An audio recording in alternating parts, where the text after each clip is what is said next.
మన ప్రభువైన యేసుక్రీస్తు నామములో అందరికీ వందనాలండి.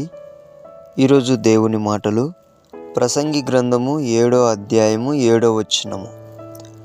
అన్యాయము చేయుట వలన జ్ఞానులు తమ బుద్ధిని కోల్పోవుదురు, లంచము పుచ్చుకొనుట చేత మనస్సు చెడును. ప్రియమైన దేవుని బిడ్డలారా, దేవుడు ఈరోజు మనతో మాట్లాడుతున్న మాటలు,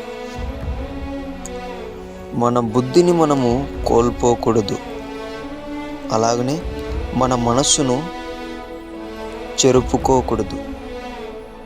అంటే మనం ఏం చేయాలి?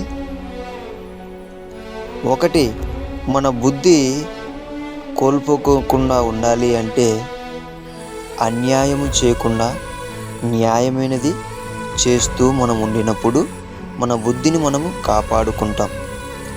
మనం మనసు చెడుపుకోకూడదు అంటే మనము ఎప్పటికీ కూడా ఎన్నటికీ కూడా ఎంత స్థాయిలో ఉన్నా లంచం అనేది తీసుకోకూడదు. లంచం అనేది తీసుకోకుండా ఉంటే మన మనసు చెడిపోదు. చూడండి, ఈ రోజుల్లో చాలామంది ధనం మీద మోహంతో లంచం తీసుకొని ఎంతోమంది మనుషులు అనేక దాళ్లకు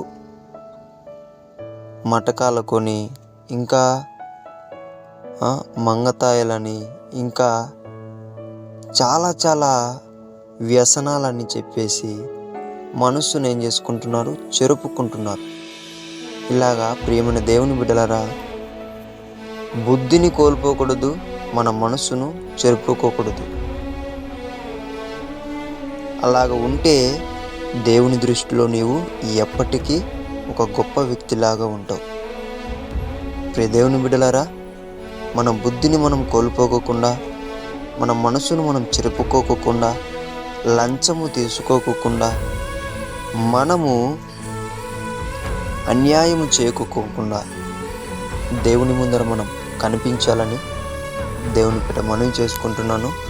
దేవుడి మాటలను దీవించునుగాక. ప్రార్థించుకుందాం. యేసయ్యా, నీకు వందనాలు తండ్రి. నానా, ఎక్కడన్నా ప్రభువా అన్యాయము చేసి మా బుద్ధిని మేము కోల్పోయామేమో ప్రభువా. నానా తండ్రి, నీవిచ్చిన స్థాయిని మేము మరిచిపోయి లంచం పుచ్చుకొని మా మనస్సును చెరుపుకున్నామేమో తండ్రి. మమ్మల్ని క్షమించండి అయ్యా.